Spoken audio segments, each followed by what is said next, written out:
Bonjour à tous, c'est dans ce coin bucolique, très romantique, au Clos Alexis, à Colmar, qu'aujourd'hui je vais rencontrer Eddy Wingataramin, entrepreneur alsacien à la tête de sociétés immobilières et de production audiovisuelle, et désormais dans la restauration. Nous allons échanger sur ses projets et l'identité qu'il va insuffler à ses nouveaux restaurants. Bonjour Eddy, qu'est-ce qui a motivé ce nouvel engagement? Une passion et une envie depuis toujours de tenter d'apporter aux gens le même bonheur que m'apportent les cuisiniers et chefs chez qui j'ai mes habitudes au déjeuner et dîner. Parcours qui est souvent qualifié d'atypique. J'ai grandi dans les Caraïbes, j'ai fait mes études supérieures en droit et en gestion financière à Toulouse, à Clermont-Ferrand et à Paris, avant de venir m'installer en Alsace par amour, parce que j'ai rencontré une colmarienne, Marie, qui est absolument exceptionnelle et avec qui je partage ma vie depuis désormais plus de 20 ans. Parcours professionnel atypique, donc, avec une première expérience dans la fonction publique, dans l'administration fiscale, expérience que j'ai adorée avec des gens formidables, des grands travailleurs aussi assidus avec qui je suis resté en contact. Je me suis lancé dans l'entrepreneuriat à l'aube des années 2010, d'abord dans le conseil en gestion d'actifs, en gestion de société et en optimisation financière pour des entrepreneurs nationaux et régionaux et locaux d'ailleurs. Et puis ensuite, dans la promotion immobilière, on a livré plusieurs centaines de logements, notamment aux Antilles, et puis beaucoup sur Strasbourg. Et puis ensuite, je me suis reconverti à l'aube du Covid, je me suis reconverti dans mes passions. Une galerie d'art, la galerie East, au Faubourg de Pierre à Strasbourg, qui est vraiment une source de bonheur, une source permanente de bonheur. On se régale à parcourir l'Europe et le monde dans les belles foires, et puis on a la chance d'avoir développer une clientèle internationale et une clientèle de musée. La production cinéma, où on est une société de production engagée, on fait des films à thème sur des sujets qui nous interpellent, mon épouse et moi, le handicap chez l'adolescent, les adultes victimes dans l'enfance de traumatismes, de violences physiques et sexuelles, et puis d'autres films engagés, comédies policières, films d'action. Et puis la restauration, parce c'était un rêve de toujours, et puis on avait envie de développer un groupe de brasseries alsaciennes, voilà, spécialisées autour de certains thèmes qui nous sont chers. Histoire, avant tout, on est colmarien, heureux d'être colmarien, et on vit avec cette impression, cette sensation d'être au temple français de la gastronomie, parce qu'on estime que rien ne vaut notre cuisine colmarienne, nos cuisiniers locaux, enfin, tout au moins de la région, et puis notre histoire de la gastronomie. Et donc on avait tout d'abord envie de rendre hommage à deux grands monsieur de la gastronomie, Gilbert Brenner et Gérard Bartholomé. Et puis quand on a cherché un lieu pour implanter notre premier restaurant, on a eu la chance de tomber sur la ville de Paris, place Jeanne d'Arc, qui est un lieu qui a été occupé par ces deux cuisiniers. Et voilà, donc c'est tout naturellement que notre choix, on a visité beaucoup de lieux à Colmar, mais c'est tout naturellement que notre choix s'est porté sur ce bâtiment mythique pour lequel on a des photos absolument exceptionnelles de partage avec des grands vignerons, des grands restaurateurs internationaux, reçus soit par Gilbert Brenner, soit par Gérard Bartholomé. Donc la ville de Paris va ouvrir au courant de l'été, on espère fin août, début septembre, idéalement. Et puis, on a la chance d'avoir à la tête de l'établissement et puis à la tête de l'ensemble de nos établissements deux anciens cuisiniers de la ville de Paris, Jonathan Mullenthaler et Steve Mergenthaler.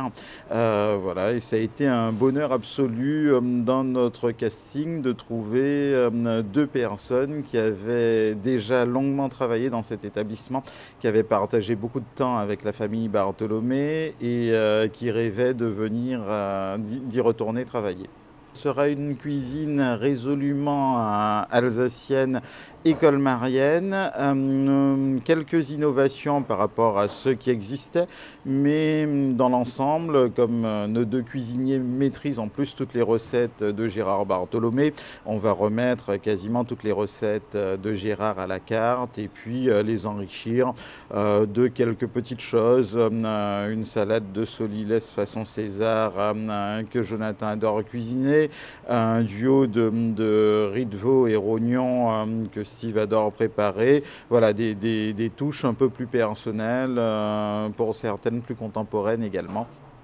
Et surtout, notre objectif était vraiment d'avoir un lieu qui permette d'accorder nos 51 grands crus alsaciens et quelques clos remarquables d'Alsace avec des saveurs particulières. Et donc on conçoit la carte des plats, entrées, plats, desserts et tartes flambées, vraiment pour ces accords parfaits entre grand vin d'Alsace, grand cru d'Alsace et cuisine alsacienne. Livré plus de 30 000 mètres carrés de bâtiments dans ma carrière de promoteur immobilier. Les quelques 350 mètres carrés de ce restaurant représentent moins de 1% de ceux qu'on a construits, mon épouse et moi, dans notre carrière de promoteur immobilier. Et pourtant, ça a été les plus difficiles à construire puisqu'on a dû respecter l'ensemble des contraintes de sécurité incendie, des contraintes d'accessibilité et surtout composé avec les obligations patrimoniales liées à l'architecte des bâtiments de France. Les travaux, on a rapidement compris que le coût serait stratosphérique et puis on ne le cache pas. Le coût a été de plus de 10 000 euros le mètre carré. Le bâtiment a coûté plus de 4 millions d'euros pour 350 mètres carrés. Et c'est une contrainte ce sont des contraintes aujourd'hui qui sont obligatoires pour tout le monde et ce sont désormais des choses qui vont se généraliser dans tous les vieux établissements qui seront à rénover. Et pour cette raison, on s'est dit qu'il y aurait à l'avenir peu de rénovation sur ce vieux type d'établissement, sur ces vieux bâtiments, et qu'il fallait en faire une rénovation absolument exemplaire, symbolique. Et tant qu'à dépenser autant d'argent pour la construction, il fallait se donner les moyens d'avoir une décoration remarquable et puis du mobilier remarquable.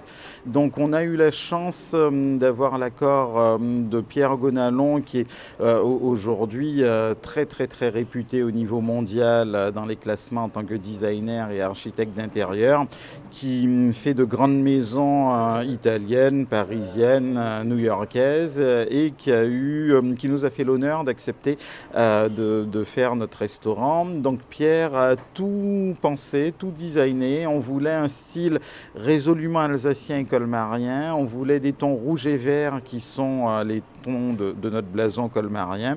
Et donc Pierre a dessiné chaque élément, les parquets qui sont teintés dans la masse, les faïences, les luminaires, les poignées de porte, les papiers peints, le bar, les tables, les chaises, les tabourets, la vaisselle. Il a absolument tout designé et on a tout fait fabriquer, on a tout posé. Donc on a repris un établissement, alors ça reste très compliqué puisque Carrefour a repris les établissements Accora dans une situation absolument critique en matière de loyer, de conditions financières. Carrefour a dû acheter à des prix, on ne connaît pas les prix d'achat de Carrefour, mais vraisemblablement ils ont été indexés sur les loyers et le problème c'est que beaucoup d'établissements ne supportaient pas les loyers qui étaient pratiqués et on se rend compte aussi qu'avec le e-commerce on a des centres commerciaux qui sont de moins en moins fréquentés. Donc certains établissements de la zone sont toujours en extrême difficulté. Donc aujourd'hui la Stuva n'est pas pérenne pérenne. Nous faisons régulièrement appel à Carrefour pour tenter de trouver une solution pour pérenniser. De gros travaux d'extension ont été réalisés et ont mis à mal les isolations anciennes de l'établissement. Donc on avait un établissement qui était très mal isolé, qui a aussi une très mauvaise signature énergétique. Donc on a besoin que Carrefour nous permette de réduire l'empreinte carbone de ce restaurant et de réduire la facture énergétique. Et pour ça, il faudra que Carrefour nous aide d'abord à obtenir les autorisations pour mieux isoler le restaurant de ses services et de la collectivité, mais que Carrefour soit prêt aussi à faire les efforts nécessaires en termes de loyer et de charges pour permettre ces investissements en termes d'isolation. On a repris aussi un établissement où la cuisine qui était en faillite et où la cuisine datait de 1998. Et Carrefour, en reprenant, ne le savait pas encore, mais il va falloir qu'on partage les conséquences. C'est un lieu qui accueille 40 000 clients par année qui ont besoin de ce lieu. Parmi les clients, un bon tiers vient du centre commercial et est composé des employés de Carrefour et du centre commercial. Donc c'est important pour nous que Carrefour entende que la Stouva amène une vraie réponse à son personnel pour manger, avoir un repas de qualité, un repas équilibré à un tarif raisonnable. Et puis pour le reste de la clientèle, c'est une clientèle locale qui aime la nourriture traditionnelle qu'on sert à la Stouva, qui est toujours d'exceptionnelle qualité, et puis qui a envie de manger vite et bien dans un cadre alsacien confortable. Donc on continue à faire de gros efforts pour pérenniser la Stouva. La clientèle est satisfaite. Maintenant, on a besoin absolument, pour ne pas fermer l'établissement, que Carrefour intervienne et nous soutienne, tire les conséquences de la politique menée par Cora depuis de nombreuses années et fasse un effort exemplaire pour assurer la pérennité de cet établissement qui a déjà 27 ans, ce qui est très très rare, infiniment rare en centre commercial. Troisième établissement après la Stouva, le Clos Alexis, un rêve. Alors, l'ensemble du groupe va s'appeler Stouva parce que c'est le nom qu'avait choisi Philippe Heinrich, le père de Ludovic, pour finalement ce qui a été notre premier établissement en exploitation, la Stouva Hausen, puisqu'on a récupéré la Stouva avant l'ouverture de la ville de Paris. Donc l'ensemble du groupe s'appelle Stouva et toutes nos brasseries qui sont vraiment sur ce sujet de l'accord mets-vin entre la nourriture alsacienne et les vins alsaciens, ou parfois l'accord mets-bière avec nos bières alsaciennes. Donc toutes nos brasseries vont s'appeler la Stouva avec des plats quasiment identiques, une carte quasiment identique dans toutes les brasseries. Et puis donc le troisième établissement, c'est le Clos Alexis, parce qu'on avait envie que les trois premiers soient déclinés un peu Stouva des champs avec le Clos, Stouva de ville avec la ville de Paris et Stouva de centre commercial avec la Stouva de Carrefour ou Seine. Voilà, donc on cherchait un lieu en pleine campagne et quoi de mieux que cet endroit de rêve à Colmar et Wettolsheim, sur le banc de Wettolsheim, qui attire les familles depuis plus de 25 ans, qui a été magnifiquement géré depuis une quinzaine d'années par Lionel Filius et Jean-Michel Flayeux et qui est vraiment un lieu de rencontre magique où les familles viennent se ressourcer toute la semaine, où les employés dynamiques qui veulent manger en 40-45 minutes viennent au service de midi ou au service de 13 heures à prix réduit manger un menu express de qualité à petit prix, où les gens viennent se détendre l'après-midi autour d'une balade, d'une promenade dans les champs, d'un footing, ou simplement de l'envie de manger un dessert ou une tarte flambée, viennent l'après-midi entre 14h et 18h de avril à octobre, et puis où les amateurs de vin pourront désormais se retrouver parce que c'est un point essentiel. Dès aujourd'hui, nous déployons une carte des vins absolument absolument exceptionnel, avec notre directeur restauration, Benjamin Pachi, qui est aussi bien connu pour être un des associés et gérant du Roi des Vins, route de Rouffach. Voilà. Et donc Benjamin a dès aujourd'hui mis en place une carte des vins absolument remarquable. Vignerons alsaciens, mais aussi des grands vignerons de toute la France. On va désormais pouvoir retrouver une sélection de vins nature comme Marie et moi on les adore, avec des grandes maisons comme la maison Barral, mais aussi une grande sélection de vieux Bordeaux, du Lafite Rothschild, du Pétrus, du Château Latour, une sélection de grands Bourgogne avec aussi bien des domaines parfois de la maison Groffier, du domaine Leroy, du domaine d'Auvenay, voilà, enfin de beaucoup de grandes maisons de Bourgogne, des vins plus simples aussi, et surtout une carte des vins très accessible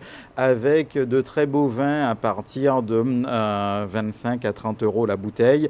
Et notre souhait, c'est vraiment d'attirer, en plus de nos clientèles fidèles, les passionnés de vin qui ont envie de boire de très bonnes bouteilles, soit des vins nature qui donnent pas mal à la tête, soit d'autres de bons vins et grands vins plus classiques, mais toujours avec des prix modérés et avec la possibilité d'emporter les bouteilles encore fermées à la maison, puisqu'on va développer la possibilité pour nos clients de se faire servir un ou deux verres dans la bouteille avec le système Coravin et de pouvoir emporter une bouteille fermée à la maison qu'ils pourront réutiliser ou réouvrir seulement quelques semaines plus tard. C'est une offre qui est totalement innovante et a priori inexistante dans la région aujourd'hui. Alors la carte du clos faisait plaisir à grand nombre. Et puis, il manquait certaines choses pour un petit nombre de personnes qu'on va mettre à la carte. Donc, on va garder les grands classiques de Lionel et Jean-Michel qui étaient très populaires, très appréciés. Leur fameuse tourte, leur fameux bibelacas, les spaghettis Clos Alexis, bien entendu, les exceptionnels cordons bleus et sauce des faux filets, la fameuse côte de bœuf.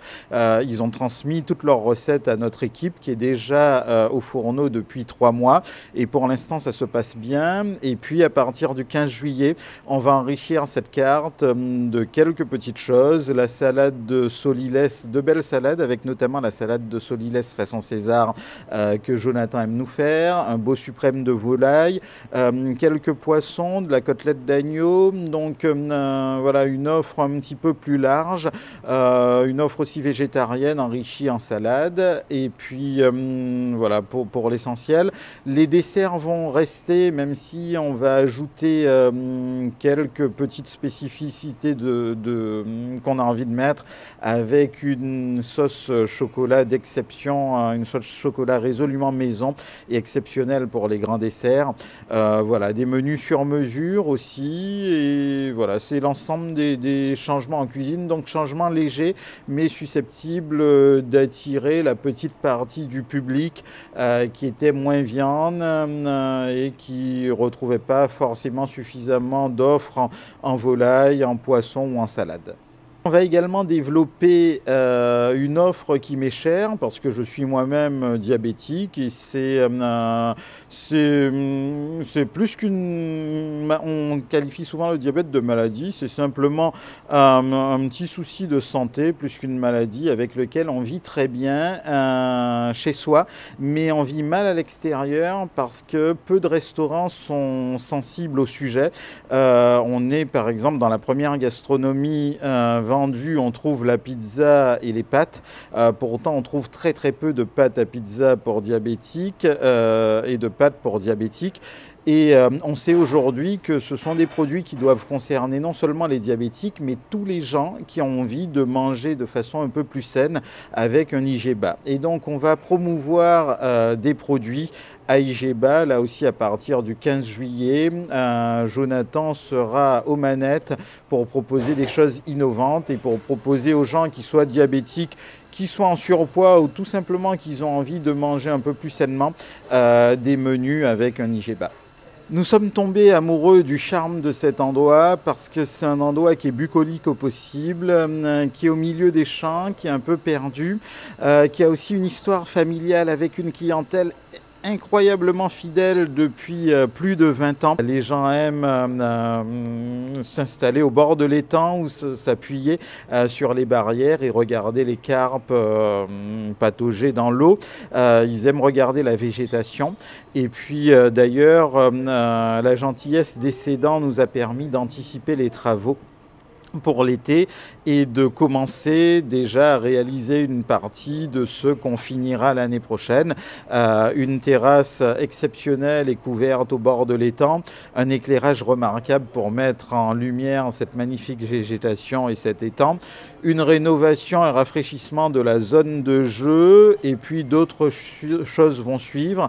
On a aussi pu installer des tables absolument exceptionnelles qu'on utilise depuis quelques jours maintenant et qui plaisent. Ce sont des tables avec des barbecues intégrés sur lesquels on peut faire des pierrades, des fondus. On peut aussi servir des plateaux de fruits de mer. Les clients se régalent à nous les réserver. L'intérieur sera prochainement rafraîchi pour être davantage au ton du groupe Stuva, c'est-à-dire le rouge et le vert qui sont dominants, avec des petits éléments de déco raccord avec ce que Pierre Gonalon nous a créé et ce qu'Antoine Paterac, notre architecte en interne, va redessiner. Des éléments artistiques aussi pour faire le lien avec notre galerie d'art et notre savoir-faire en matière d'art et d'œuvres d'art. Donc pas mal de petits changements, mais qui viendront seulement en fin d'année pour ne pas perturber la clientèle puisqu'on est dans la plus haute période de l'année et actuellement on accueille 200 à 300 personnes tous les jours. Alors nos deux prochains établissements seront un resto avec mes associés des bike parks, un restaurant aussi brasserie traditionnelle sur Wagenbourg avec la même dynamique en cuisine et en salle et puis surtout un lieu sur lequel on compte beaucoup, une brasserie de grand standing, une brasserie alsacienne de grand standing avec un hôtel qu'on espère pouvoir ouvrir dans le moins de temps possible à Guebwiller, courant 2026. Voilà, il y a pas mal, le projet est encore en cours, il n'est pas totalement abouti, mais ça devrait être un lieu remarquable en plein cœur de la route des vins, autour de nos grands vins et de notre grande gastronomie alsacienne.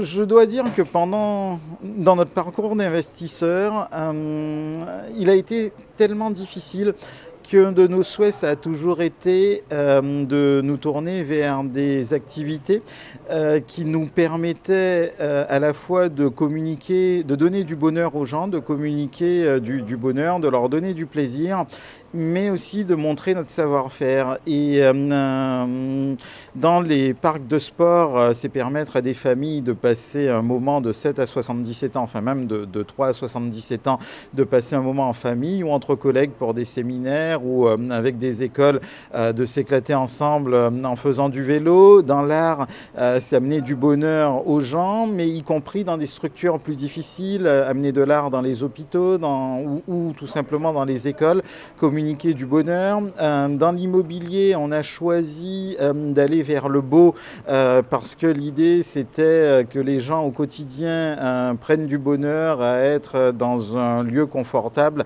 y compris pour du logement social. Dans tout ce qu'on a entrepris et dans le cinéma, il s'agissait aussi de donner du bonheur puisqu'on fait du film engagé sur des sujets difficiles mais avec un message d'espoir, des gens qui nous racontent que en dépit des souffrances et de leur parcours difficile, ils se donnent les moyens pour être heureux. Ce sont toujours des messages d'espoir. Et puis, on s'est rendu compte, la restauration, au départ, c'était un challenge pour que cette possibilité de communiquer du bonheur soit récurrente, c'est-à-dire offrir à plusieurs centaines de personnes tous les jours un moment de convivialité, de partage, de bonne gastronomie, un moment d'épicurien. Et on s'est rendu compte que c'était le meilleur moyen moyen de fédérer nos savoir-faire, notre envie de bien faire dans l'immobilier, aussi bien en construction qu'en architecture d'intérieur, notre savoir-faire en matière de galeriste avec nos galeries d'art, en matière d'accueil et de service, parce qu'on encourage nos équipes à mieux se former, on encourage nos clients à développer une vraie culture du pourboire avec des pourboires supérieurs à 2 ou 3 euros par client, pour aussi promouvoir la qualité de service dans la restauration qui va faire du bien à nos équipes. La restauration, finalement, c'est le meilleur moyen de rendre quotidien et récurrent notre envie, notre passion de donner du plaisir aux gens et de montrer notre savoir-faire général dans les domaines qu'on a pu développer depuis maintenant une douzaine d'années.